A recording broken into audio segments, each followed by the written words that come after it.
Sabra Johnson coming at you. I want to give you a builder tip. Once you be extremely successful, I'm asked all the time, how do you scale a business? What do you do when the shop gets to a certain point?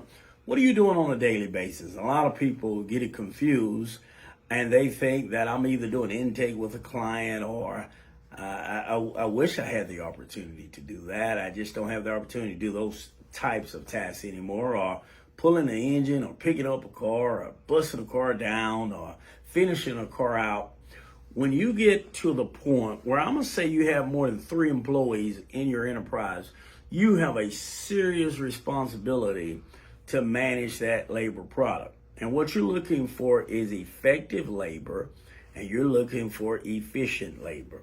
So what that labor performs has to be effective.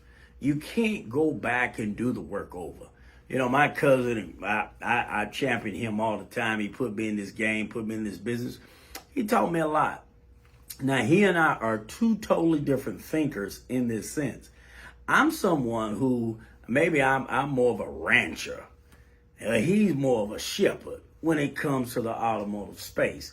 He wants to touch the car himself, and he's one of the baddest to ever touch the car. And he don't want no help. He don't want too many people in his shop. He don't want too many people answering the phone. His concept is, I just don't want to do it over.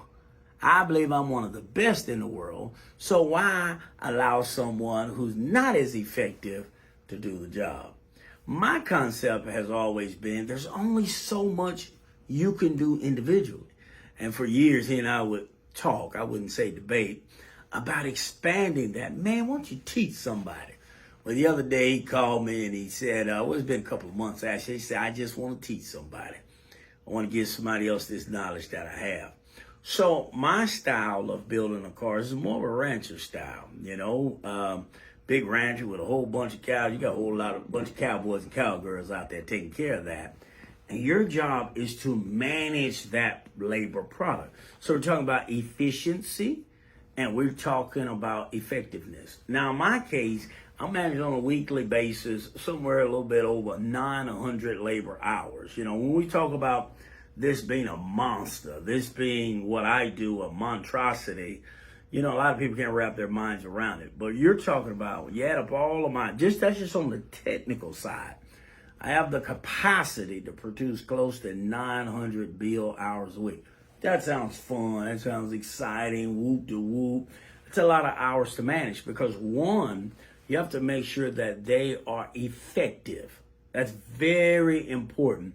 The labor, if a technician is clocked in on a car and the end result is nothing, then that's not efficient. That's not an efficient price point for the client.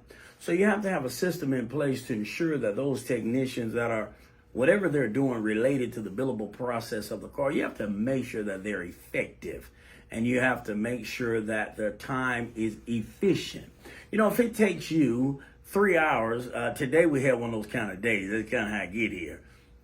It took us 2 hours to get started. We had a car that we put in the wrong spot. It just kind of got sandwiched in. We had to fish it out. Move this one, move that one, move this one. This part didn't come in. It became a process, and in my case, I got some older guys who don't like to push all that stuff around, and I don't blame them. But you got to manage that labor. And so you have to make sure that labor is efficient. So my call was, hey, we're going to do that there. We're going to do this here because we're going to make this the most efficient process possible so we can get back to doing what we do, which is building cars. And so you have to make sure that there's shop flow so that you can be efficient.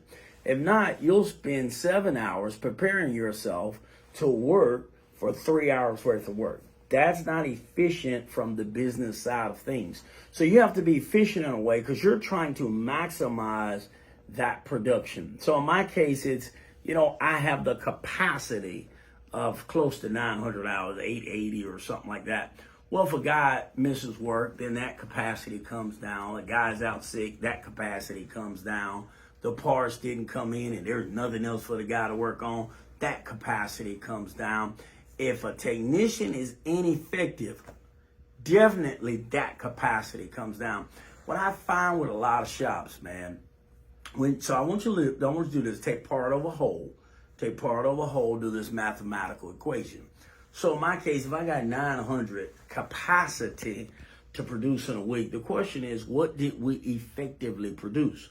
So then I have a team of people in place, and I won't go over all that right now. So if they tell me that we produced, and I look at the notes, and I look at the tech sheets and all of that, and visually inspect the cars, so okay, we produced 750. Well, you take that 750 and you divide 900 in there, that's going to give you a percentage. In my case, I like to be 90%. I like to be 90% efficient, and I like to be 100% effective. And so when I say 90% efficient, there's no way that I can reach that 100% capacity week in, day in, and day out. Life happens, man. Folk get sick. Hey, I went home today for about 4 hours, took me a little nap, took some medication. I said, I'm going to rest a little bit. I went home and rested. Took me a nap, so now I'm back working late. So that efficiency. So I own the company. I come in late and make my hours up. But a technician goes home, he's with his family or her family, and comes back tomorrow. And we try to go at it again. But what about the efficiency? So then you have to have efficiency, and I hope I'm helping you. Efficiency is the benefit to the shop. Effectiveness is the benefit to the consumer. And you have to have both. Some shops are inefficient because they're not concerned about effectiveness to the client. One of the things that the time and materials thing have done for that's what I charge, has done for the industry, there are so many shops that just don't do the work. They don't do the work, or they're not efficiently doing the work, or they're not effective at doing the work. And they give every shop around the world a bad name. So we got it. You know, we get all that. We understand that comes with the territory. So we also understand as a company, I understand as a builder, I want you to understand as a builder, man, you got to figure out how you're going to be effective. You cannot have broken equipment. You want me to go off. You want me to get to cussing and fussing and, boy, I'm ready to fight. Let me walk in the shop and the equipment is broken. If that equipment is broken, if that lift is broken, and you didn't let me know, or you didn't let my administrative team know, I'm mad, I'm ready to fight now. Because it's not efficient. Why do I need a broken lift? I don't want that. I don't want anything in my shop that is broken. Now, once it's identified, you got to schedule to get people out. But hey, you want efficiency. The paint booth. My paint booth guy make a lot of money. Why? Because he keep coming. One booth is new.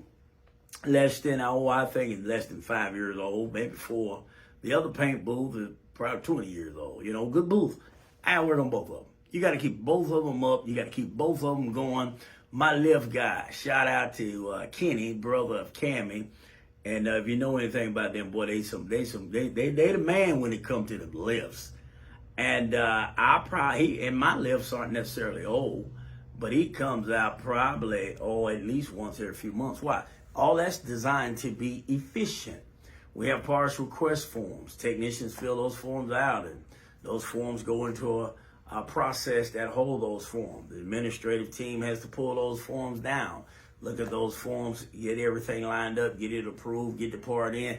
But it's all about efficiency. It's all about timing. Where's that going to be stored? How does this car flow? Once this car comes out of paint, how are we going to now assemble this car? Once we assemble the car, are you ready on the final assembly side for the mechanical? Once you get there, have you already put the interior in? It's all about flow. And if you want to be a success in this business, you're going to have to figure out how do you have to be efficient. The other thing, if technicians don't want to work, send them home. I am known for firing technicians. I don't play the radio. If you want to work, come on, baby. I'm going to pay you top dollar. I only have one thing. Every day that you come on my clock, you better be ready to get it. Better be ready to be epic. You better be ready to be extraordinary. Every single day. And I expect that every hour. Every moment you are literally on the playing field of this automotive space, I just expect you to be epic. I don't need you to be good. Take good around the corner. When you come here, you bring me your A game. Every day is your A game, because I'm going to bring you my A game. And we're going to put all our A games together, and that's how we become epic. You have to do the same thing for your staff. One of the things that not only the broken equipment bother me, I hate incompetence. If you are incompetent, you got to get away from me. I don't mind, a painter going to have a run every now and then. You keep having a run on the car, get away from me. That is not what you are built to do. Go over there and practice. When you get your A game, come on back. It's that serious. So you have to look at your talent. You have to hold your talent accountable. This is on the efficiency side. You have to be efficient. I don't spend a lot of time hanging out with my clients, talking to my clients and things of that nature. I love them all, but I just really don't have the time to do that like I wish I could. So but I have to spend my time coaching up my team, teaching my team. Okay, this is what I want you to do here. Okay, this is how I want you to do that here. Good job there. Well, let's change this system here. Well, let's move this, because it's all about efficiency. And I'm fighting every day to be more and more and more efficient. How did you get to owning 2 shops? Just seeking to be efficient. How did you bring all of the disciplines under one roof? Just seeking to be efficient. Why did you get your own? Just seeking to be efficient. Everything is about efficiency, and that's what it's about. But on the client side, they only want one thing when you get to the top. They only want one thing. I don't care where you are right now. Let me tell you what's going to separate you. Let me tell you what separates the boys from the men. Let me tell you what separates the good from the great. It's the quality of your work product. At the end of the day, is your labor effective? If it's effective, and it's consistently effective, and you got multiple people that are working together in an effective manner, and it continues to be effective, man, effective begins to translate into a term called epic. Hey, I just wanted to minister to you tonight. I wanted to deposit that in your life. It's not about how much I'm at a place in my game, my professional work product. It's not just about what we can do as a company. Listen, man, I done made it. Everything you can think of, every car I wanted, I got it, baby. You know what I mean? It's not one I want. I got it. If I want it, I go get it. So I'm at peace with that. My crew, man, taking care of over 50 people through all my brands just in the Houston market, man, it's just, man, I'm good. I'm at peace, with where I am and my companies and my brand, and I like all that, man. I got huge fans, and boy, I got the haters too. Kobe likes to say, and I hope this ministers to you as well. A lot of people get bothered by folk talking about him. Kobe likes this, Kobe Bryant that is. He said, you gotta have haters. Haters are good. Well, I got it in my Corvette garage at the house. Maybe I'll take a video of it one day and show it to you. My daughter read it all the time. But haters are good. Haters don't talk about the good. Haters talk about the great, man. So you're going to have haters, you're going to have fans, you're going to have all of that. But, man, it's about now how to build up a generation of builders. How do we build up a nation of aftermarket professionals that are absolutely epic? And if you want to be epic, you're going to have to, 1, be efficient. And you're going to have to, 2, be effective. Have a good night.